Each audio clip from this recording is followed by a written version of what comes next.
उस मसले को लेकर जाऊंगी। आप राहुल महाजन, ये जो वायलेंस है ये क्या बताता है? मतलब अब वो पहले लेफ्ट का गढ़ रहा करता था, आज की तारीख में बीजेपी वर्सेस जो टीएमसी है, वोटों की लड़ाई समझ में आती है, लेकिन बॉम्ब, घायल कर देना, किडनैप कर देना, और वो भी मतदान के दिन। देखिए, कूच बिहार जो है वो बीजेपी का गढ़ रहा है। मतलब जब से बीजेपी ने वहाँ पे जीतना शुरू किया है एकदम गढ़ बन गया है। अगर 7 विधानसभाएं वहाँ देखें तो 7 की 7 विधानसभाएं जो है बीजेपी के पास है। अब जो प्रमाणिक हैं वो भी कोई बीजेपी के ओरिजिनल नेता नहीं है, वो भी टीएमसी से बीजेपी में आए हुए हैं, और उन पर काफ़ी कंट्रोवर्सी भी कई बार रही है। इससे पहले ये भी आरोप लगते रहे कि वो बांग्लादेश के नागरिक हैं, ये तक आरोप लगे। तो वहाँ पर देखिए, जो टीएमसी और बीजेपी के बीच में टसल है वो बहुत बड़ा हुआ है। और टीएमसी ने, और आपने जब टीएमसी ने जो लेफ्ट पार्टीज है उनको भी जो बंगाल से बाहर किया था, तब भी आपने देखा था कितनी वायलेंस हुई थी जी। बंगाल में इस वायलेंस का कहीं ना कहीं आपको निशान पहले भी दिखाई देंगे, अब भी दिखाई दे रहे हैं, क्योंकि बीजेपी इस वक्त टीएमसी को बाहर निकालने की कोशिश कर। विवेक, बड़ा कंसर्न दिखाते हुए कहा गया था, क्योंकि विधानसभा चुनाव जब खत्म हो गए उसके बाद भी जबरदस्त तरीके से हिंसा हुई थी, और इस बार कहा गया कि जो केंद्रीय बल हैं वो चुनाव खत्म भी हो जाएंगे, उसके बाद भी हटेगा नहीं, ये कंसर्न दिखाया गया। देखिए, इलेक्शन कमीशन ने खास मेंशन किया था इस बात को, जब हम लोगों ने पूछा था कि इतने ज़्यादा चरणों में आप चुनाव क्यों करा रहे हैं, तो खासकर बंगाल का मेंशन भी किया गया था कि कुछ एरियाज जिसके अंदर वायलेंस या डिस्टर्बेंसेस ज़्यादा एक्सपेक्टेड हैं, उनको टुकड़ों में कराया जाए तो मैनेजमेंट आसान होगा। और आज तो पुलिस भी जो है वो इलेक्शन कमीशन को ही रिपोर्ट कर रही है वहाँ पर। तो मेरे ख्याल से आपको मानिक शाह कुछ कह रहे हैं, Srivastava. They should cast their votes peacefully. That's all. मेरा पास जो खबर है बहुत अच्छी तरह से सभी जगह टर्नओवर अच्छा है, सभी जगह लोग आ रहे हैं और पीसफुली सब खड़े हुए मैं देख रहा हूँ, और अच्छा है ये तो एक्चुअली मैं समझता हूँ, ये देख के पता लग रहा है पूरा त्रिपुरा में इस तरह पीसफुली इलेक्शन हो रहा है, और होना भी चाहिए ऐसा, क्योंकि 2023 में भी इस तरह इलेक्शन हुआ है, और मेरे ख्याल से पीसफुली बहुत अच्छी तरह से यहाँ पर इलेक्शन होगा और भारी मात्रा में लोग आएंगे यहाँ इस बार। त्रिपुरा के सीएम है मानिक शाह, वो कह रहे हैं कि पीसफुली चुनाव हो रहा है, ये एक अच्छी बात है, कम से कम यहाँ सब कुछ पीसफुली हो रहा है। रूबिका, अच्छा, हमारे साथ मनोज भी जुड़े हुए हैं, उनके साथ एक नेताजी हैं, जरा रुक कर लेते हैं और जान लेते हैं कौन से नेताजी हैं। मनोज, एक पत्रकार को ये हमारे साथ विवेक बंटी साहू हैं जो बात कर रहे हैं, क्योंकि ये यहाँ पर कमलनाथ के बेटे जो नकुलनाथ हैं, नकुलनाथ को यहाँ पर चुनौती दे रहे हैं। और अभी यहाँ पर जो बड़ी माता मंदिर है छिंदवाड़ा के बड़ी माता मंदिर में पूजा करने के बाद अब वोट डालने जा रहे हैं। तो एक अहम बात है, इनके अपने मुद्दों की बात जो कर रहे हैं। हम विवेक बंटी साहू इसके पहले विधानसभा चुनाव यहाँ से हारे थे, लेकिन एक कमलनाथ की जो गढ़ के रूप में छिंदवाड़ा जाना जाता है, इस कमलनाथ के गढ़ में कमलनाथ के बेटे को ये चुनौती दे रहे हैं। तो आदिवासी सम्मान में मैंने संकल्प लिया है कि संसद में जाऊंगा तो आदिवासी सम्मान का प्रतीक, उनकी आन बान का प्रतीक पीला करूंगा, मान करेंगे। आप एक आखिरी सवाल, जो 300 करोड़ की आप बात कर रहे हैं कि खर्च हुए हैं, क्या सबूत आपके पास? इस तरीके पैसा 5-5 लाख रुपए, 50-50 लाख रुपए शराबों कीजिए, आप देख लो, रिकॉर्ड ऑन रिकॉर्डेड बता रहा हूँ। जिला कांग्रेस का महामंत्री पैसे के साथ पकड़ाया कि नहीं पकड़ाया, दूध की गाड़ी में शराब पकड़ाई, किसके पर्चे थे, किसके झंडे थे, गाड़ी किसकी थी, एक अपराधी प्रवृत्ति का, गो तस्करी में उसका नाम लिप्त था, कांग्रेस का नेता है वो। कल 700 बॉटल शराब पकड़ाई, कहाँ ले जा रहे हो? कमलनाथ जी तो कह रहे हैं कि प्रशासन चुनाव, मुद्दा क्या है, मगर मुद्दा क्या है? जो कौन बात कर रहा है? जिन्होंने छिंदवाड़े में लोकतंत्र की हत्या करी, जिन्होंने छिंदवाड़े को बर्बाद करने का काम कर, छोटे छोटे बच्चों को, 10 साल के बच्चों को, 12 साल के बच्चों को शराब बांट रहा हूँ। शर्म आना चाहिए कमलनाथ जी, नकुलनाथ जी, आपसे हाथ जोड़ रहा हूँ, हमारे छिंदवाड़े का भविष्य बर्बाद मत करिए। आपने शराब के कारण 3-3 पीढ़ियां बर्बाद कर दी। ये मोदी जी का चुनाव है, मोदी जी, छिंदवाड़े की जनता मोदी जी के साथ में है, छिंदवाड़े की जनता मोदी जी को वोट दे रही है। आप शराब पिला करके हमारे बच्चों का भविष्य मत बर्बाद करें, हमारे आदिवासियों को अपमानित ना करें। मैं हाथ जोड़ रहा हूँ, आपसे विनती करता हूँ, छिंदवाड़े की परंपरा को खराब मत करें। बार बार छिंदवाड़ा में कमलनाथ कह रहे हैं कि छिंदवाड़ा की जो जनता है वो सच्चाई का साथ देगी। छिंदवाड़े की जनता सच्चाई का साथ देगी, छिंदवाड़े की जनता मोदी का साथ देगी। छिंदवाड़े की जनता आदिवासियों को जिन्होंने अपमान करी है उनके खिलाफ भारतीय जनता पार्टी का साथ देगी। आपका मुद्दा क्या है?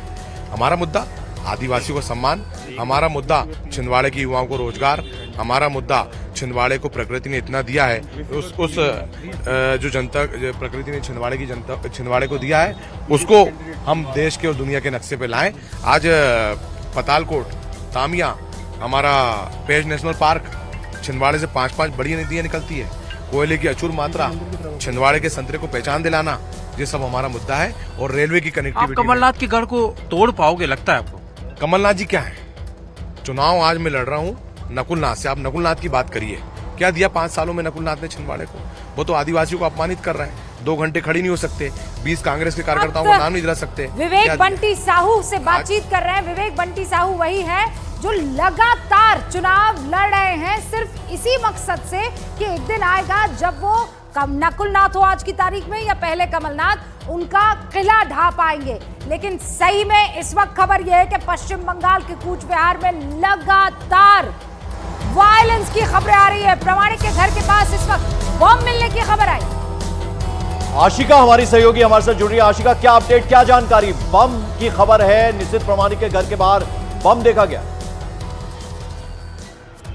बिल्कुल, निश्चित प्रमाणिक घर से निकल रहे थे, तभी उसी दौरान घर से थोड़ी ही दूर पर बम देखा गया, जिसे फिलहाल पुलिस ने वहां से हटा दिया है। लेकिन एक सेकंड आशिका रोक रही हूँ, हम आपके पास आएंगे, लेकिन इस वक्त बड़ी खबर आपको बता देना चाहते हैं कि वोटिंग परसेंटेज ये बता रहा है कि गर्मी के चलते जो बढ़ना चाहिए था वोटिंग परसेंटेज, वो वैसा उत्साह आप लोग नहीं दिखा रहे हैं। 102 सीटों पर मतदान हो रहा है। प्लीज अपने घरों से बाहर निकलिए, अपने पसंद के उम्मीदवार पर भरोसा जताते हुए उसे वोट कीजिए और लोकतंत्र के इस पर्व में बढ़ चढ़कर हिस्सा लीजिए। हमारे साथ जो खास मेहमान बने हुए हैं, विवेक, मैंने आपको बीच में इसलिए रोक लिया था क्योंकि बड़ी खबर आ गई थी, पर आप अपनी बात कंप्लीट कर लीजिए प्लीज। जी, हम उसी वक्त बात कर रहे थे, तो मैंने कहा अभी इस वक्त पुलिस इज ऑल्सो बेसिकली वो रिस्पॉन्ड कर रही है, इलेक्शन कमीशन के अंडर है इस वक्त, और वहाँ पर ये जो वायलेंस हो रहा है, this is actually not needed. ये पुराना एक ट्रेंड चला आ रहा है और कहीं ना कहीं बहुत बिटर पॉलिटिक्स वेस्ट बंगाल के अंदर चल रही है।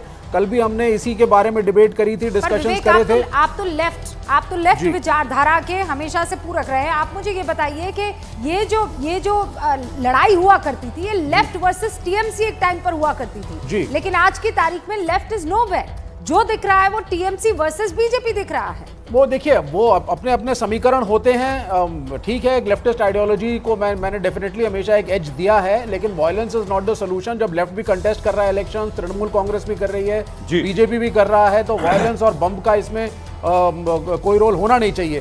और मेरे ख्याल से we need more strict supervision of states like West Bengal, जिससे कहीं ना कहीं कोई ऐसी इंसिडेंट्स ना हो कि देश शर्मसार हो।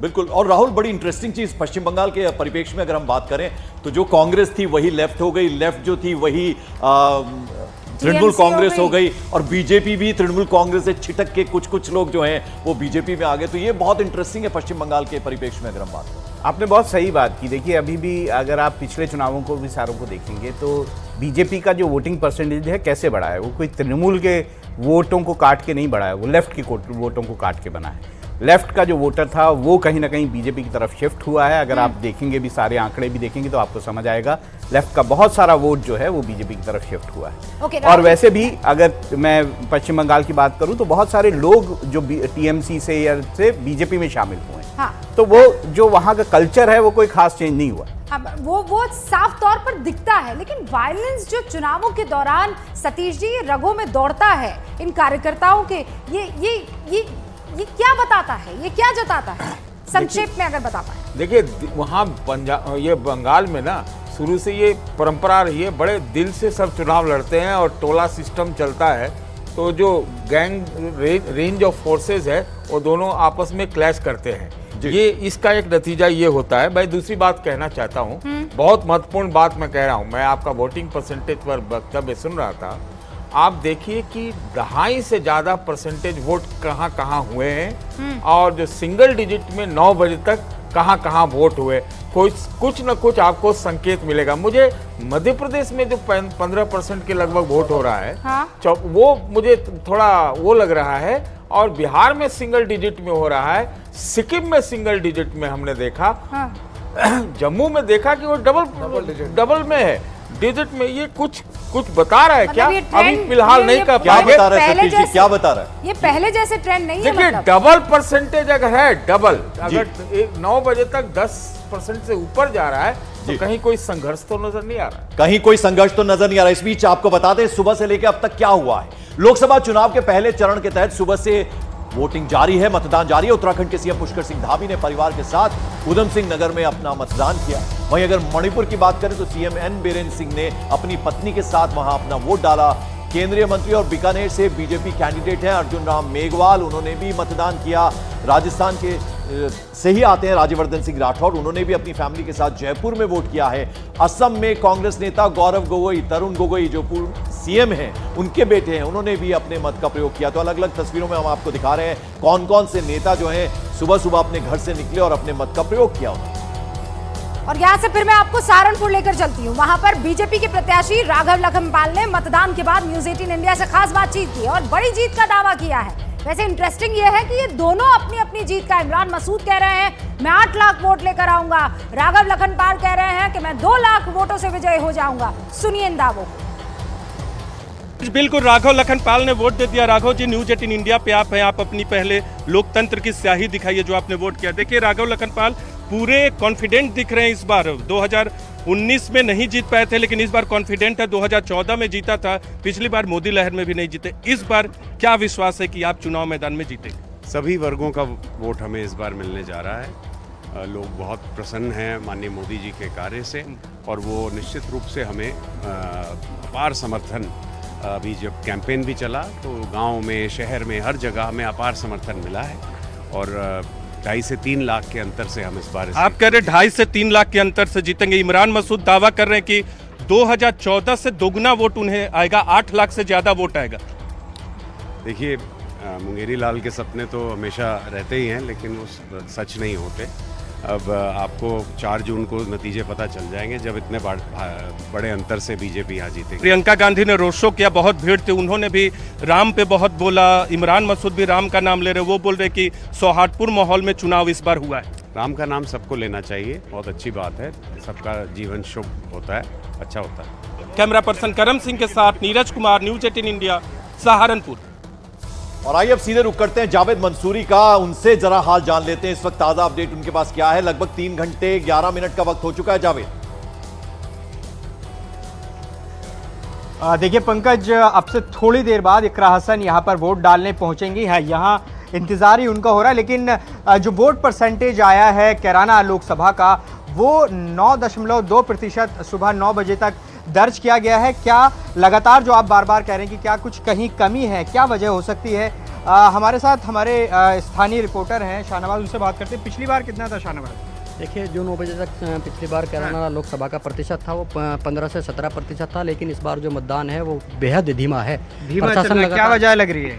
देखिए, डीएम लगातार कह रहे हैं कि ग्राउंड पे भी जाकर बोल रहे हैं कि मतदान करें, घरों से निकलें, और अपील लगातार की जा रही है। देखिए, और हम भी यही कह रहे हैं लगातार कि घरों से निकलें, वोट करें। कई फैक्टर्स हैं, मौसम एक फैक्टर्स है। तो अभी 9% मतदान हुआ है, जैसे कि शाहनवाज ने बताया। पिछली बार 9 बजे तक ही 15% मतदान था, तो ऐसे में चैलेंज तो सब जगह ये है ही। जी नहीं, ये चैलेंज है कि लोग बाहर नहीं निकल रहे हैं, लेकिन लोगों से हम पूछना चाहते हैं कि अगर आप अपने हक के लिए बाहर नहीं निकलेंगे तो फिर कौन निकलेगा प्रभु? आपको बाहर जाना बहुत जरूरी है, इसलिए क्योंकि मैं मतदाताओं से बात कर रही हूँ। न्यूज 18 इंडिया की अपील है कि आप तादाद में बाहर निकलिए, वोट डालिए। ये लोकतंत्र का सबसे बड़ा पर्व है। गर्मी, सर्दी, बारिश, ये सारी चीजें तो चलती रहेंगी, लेकिन उसके बाद जब 5 साल आपकी पसंद का उम्मीदवार नहीं आएगा, आपके काम नहीं करेगा, तो क्या आप उस हक से शिकायत कर पाएंगे? ये बड़ा सवाल है और उसका जवाब किसी और के पास नहीं, केवल आपके पास है। अब जरा मुजफ्फरनगर के संजीव बालियान जो उम्मीदवार हैं, उनकी एक बातचीत मानव मेरे सहयोगी के साथ हुई है, वो आपको बता देना चाहती हूँ। केंद्रीय मंत्री संजीव बालियान हमारे साथ हैं, घर से निकल रहे हैं, कुट भी जा रहे हैं, पैतृक गांव है, आशीर्वाद भी देगा गांव, बुजुर्गों की आत्माएं वहां पर है, सब कुछ वहां पर है। क्या लगता है, हैट्रिक लगेगी आज? परसों चुनाव प्रचार समाप्त करने के बाद पहले सिसोली गया था, चौधरी ने रेस्टिगेशन में, और उसके बाद गाँव में गया था। हमारे यहाँ देता बोलते हैं, देता जो हमारे पूर्वज होते हैं उनको देता बोला जाता है, तो पूर्वजों का आशीर्वाद परसों शाम भी लेकर आया हूँ। और जब भी मौका मिलता है, जब मन कई बार अशांत होता है, तो हमारे यहाँ जो देता बने हुए हैं गाँव में, मैं हमेशा वहां पर जाता हूँ, वहाँ अच्छा लगता है, आशीर्वाद मिलता है। जनता का आशीर्वाद कैसा मिलने जा रहा है? क्योंकि पिछली बार हमने देखा था जब नतीजे आए थे तो मार्जिन बहुत कम था और आप लगातार दूसरी बार जीते थे, तीसरी बार आप चुनाव लड़ रहे हैं, तो क्या लगता है? क्योंकि चौधरी अजीत सिंह अब नहीं है, स्वर्गवासी हो गए, क्या लगता है इस बार मार्जिन बढ़ेगा या टक्कर देगी बाकी जो उम्मीदवार हैं? पिछली बार सब एक जगह थे, मैं अकेला था। इस बार बस बहुजन समाजवादी पार्टी का अपना वोट बैंक है अलग से, बहुजन समाजवादी पार्टी का वो अलग लड़ रही है चुनाव। राष्ट्रीय लोकदल हमारे साथ है, तो समीकरण से चुनाव होता है, समीकरण में बड़ा बदलाव है, इसलिए इस बार ऐसा कोई दिक्कत ही नहीं है। अच्छा, बाकी चुनाव तो चल ही रहा है, लेकिन दूसरी तरफ देखें तो मोदी की गारंटी, तमाम उस तरीके से चीजें कही गई। क्या लगता है जनता किन चीजों को ध्यान में रखेगी, किन चीजों को ध्यान में रखते हुए मतदान करेगी आज? देखिए, मैं यहां रोकना चाहूंगा जरा मानव, आपको प्रफुल्ल पटेल इस वक्त कुछ कह रहे हैं, जरा सुन लेते हैं उनकी बात।